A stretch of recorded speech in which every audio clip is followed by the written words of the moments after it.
to take you now to Dundalk, Maryland. Officials there are giving an update on the Baltimore bridge collapse. Let's watch.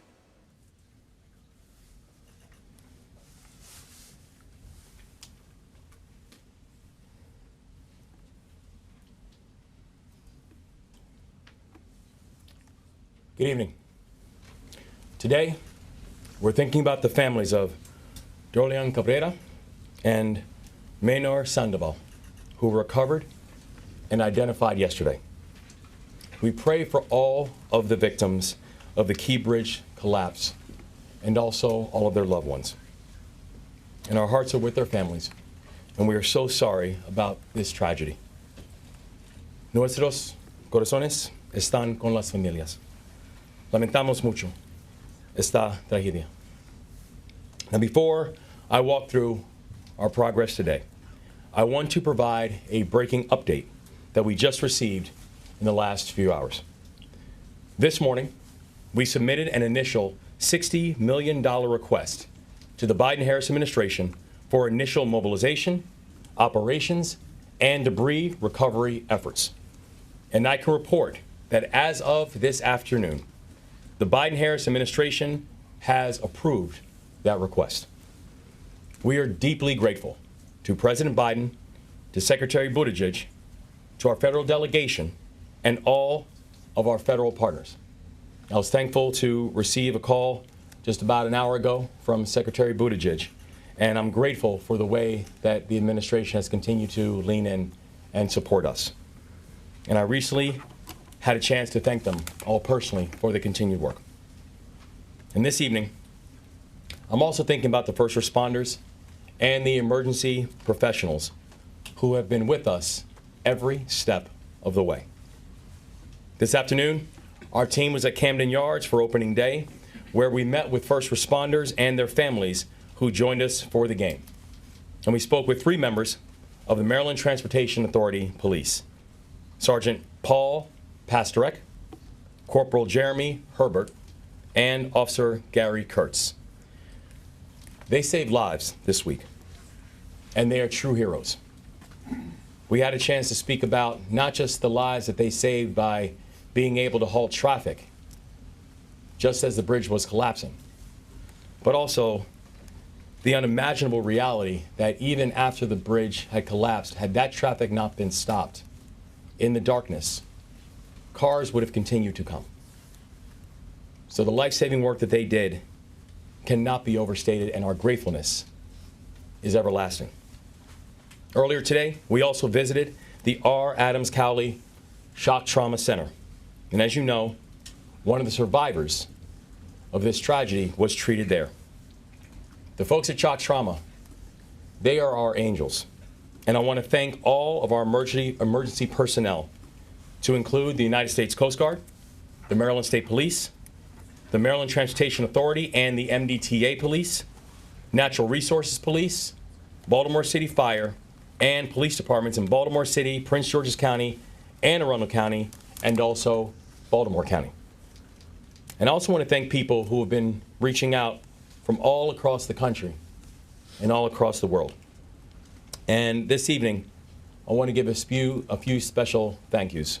One to our members of the General Assembly in Maryland, who, as we're going through the process of wrapping up another legislative session, have just been consistent partners throughout. And I know that any response that we have is going to be a collective one. But also, I want to give a special thanks to all the governors who have contacted me. I've heard from many chief executives, both past and present. I have heard from governors who are both Democrats and Republicans, governors from big states and little states. They've shared their support, and they share their counsel. And they've reminded me that in this moment, Maryland is not alone. At this point in the recovery, we are moving at full speed on a number of key priorities. And I've issued 4 directives to this team. The first, we need to continue to focus on recovery, because it is our obligation to bring a sense of closure to these families. The second, we need to clear the channel and open vessel traffic to the port, because the health of the Maryland economy and the national economy depends on it. Third, we need to take care of all the people who have been affected by this crisis. And that means the families, that means the workers, that means the businesses, that means the first responders, that means everybody. And in the military, I know I was taught something. And one of the things we were taught is you always take care of your people. And we are going to make sure that in this moment, we take care of our people. And fourth, we need to rebuild the Francis Scott Key Bridge. Going forward, you can expect regular updates on each of these 4 directives, but I want to be clear. This work will not take hours. This work will not take days. This work will not just take weeks. We have a very long road ahead of us. We understand that, and we're preparing. And yesterday morning, our team and members of the federal delegation traveled to the site of the collapse on a Coast Guard cutter. You've had a chance to see the wreckage from far away. Yesterday, we had a chance to see it up close. And when you have a chance to see that wreckage up close, you fully understand the enormity of the challenge. This is an incredibly complex job, and our timeline will be long. And all of us can remember when the container ship that got stuck in the Suez Canal a few years ago, when that happened. It's important to remember that it took 5 weeks to dislodge that ship. Well, if you think about what the dolly is almost as long as the Eiffel Tower. And the dolly has the Key Bridge on top of it.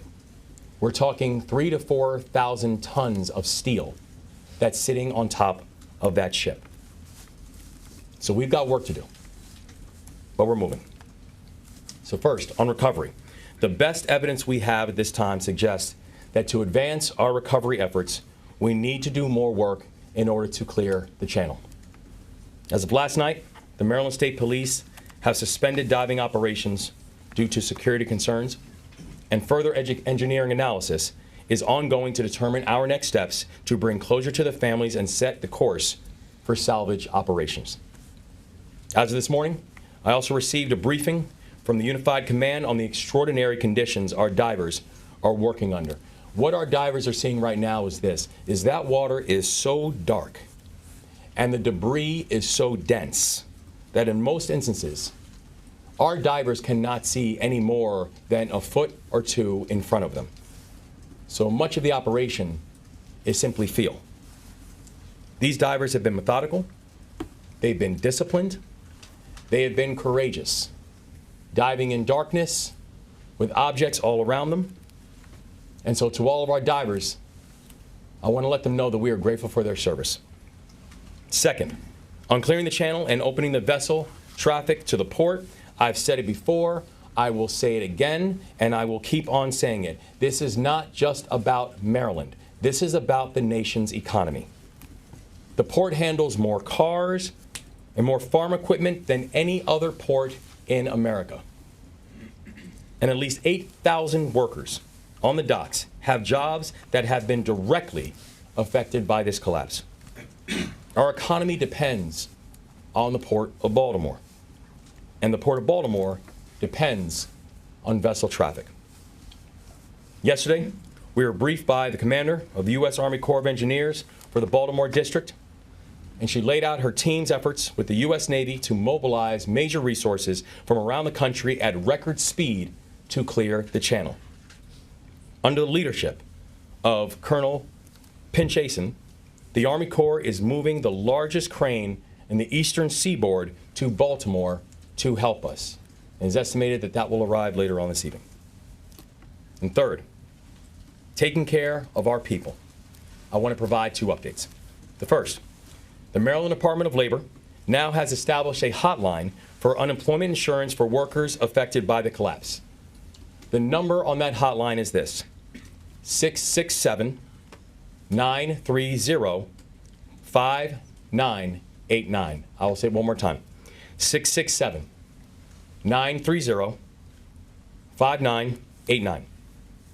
I've also appointed an administration liaison to work with the families of the victims in their time of need and letting them know we are going to be here for them and with them. And I want to thank the leaders and organizations that have stepped up in order to help these families as well. Fourth, on rebuilding. We cannot rebuild the bridge until we have cleared the debris.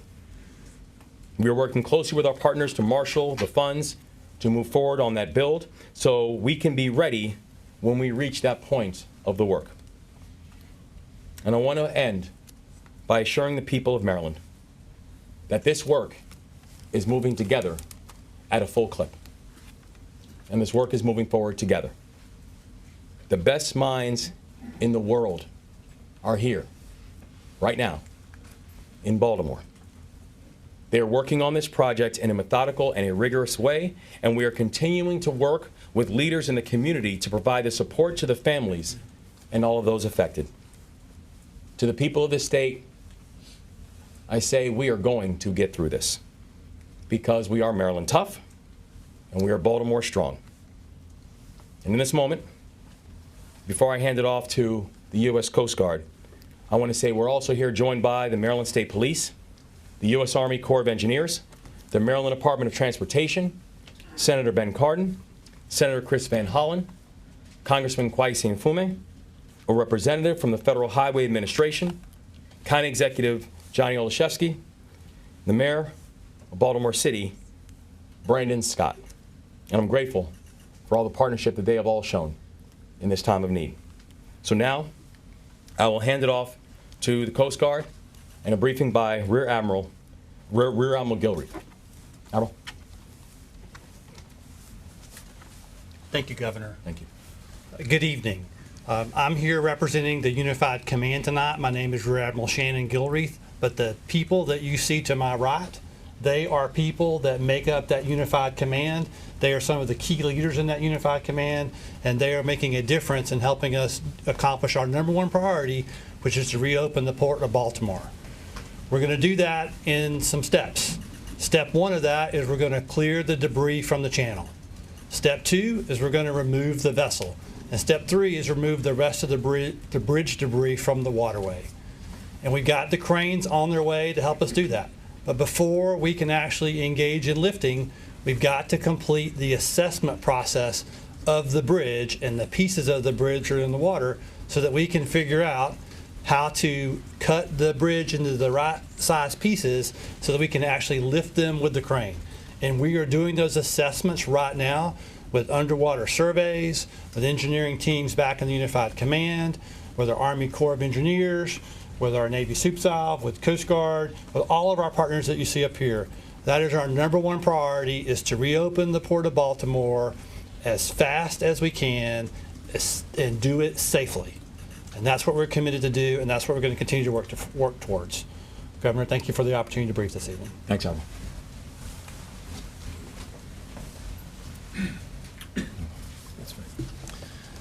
Good evening again. Paul Wiedefeld, Secretary of Transportation.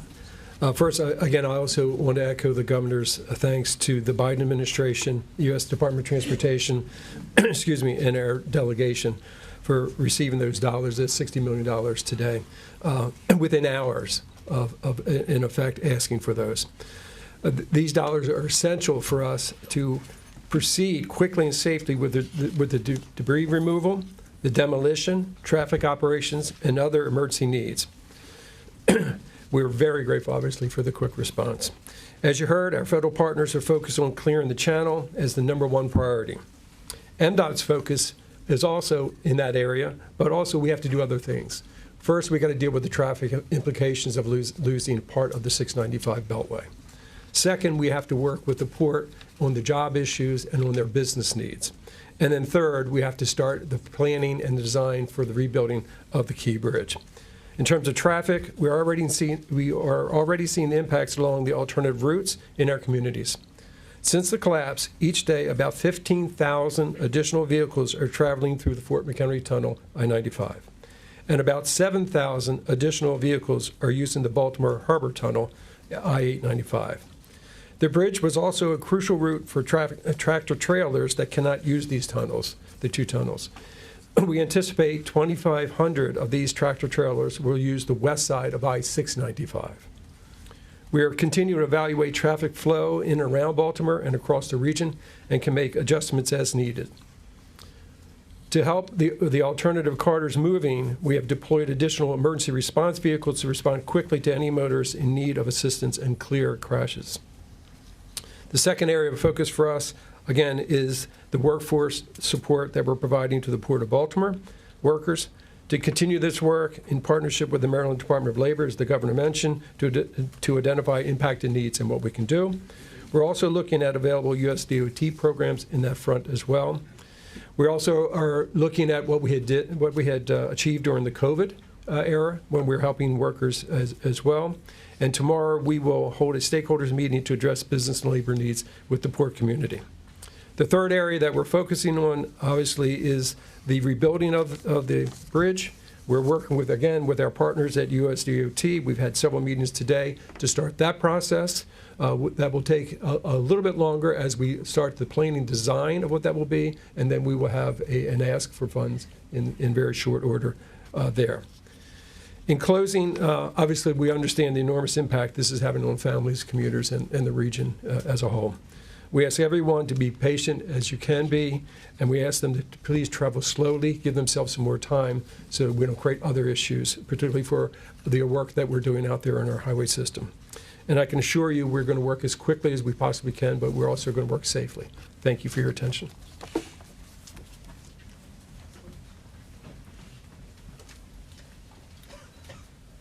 Senator Ben Cardin, I want to join all that are here for our prayers and condolences to the victims and their families.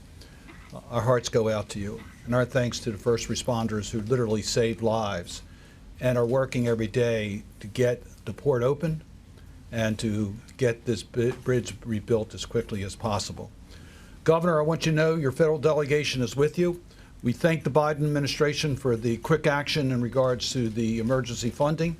We are pledged to work with you for any action that's necessary from Congress to make sure that you have the support you need to get that port opened as quickly as possible, the channel opened, and to get the bridge replaced with the type of bridge that we need to meet the current needs. We are committed to working with you. Our top priority right now is to get the channel opened because we recognize the economic impact that it has.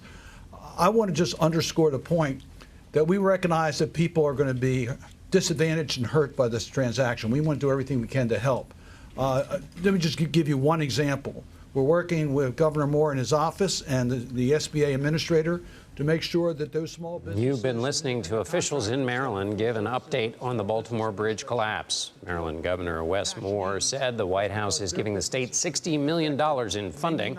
He says the Francis Scott Key Bridge must be rebuilt.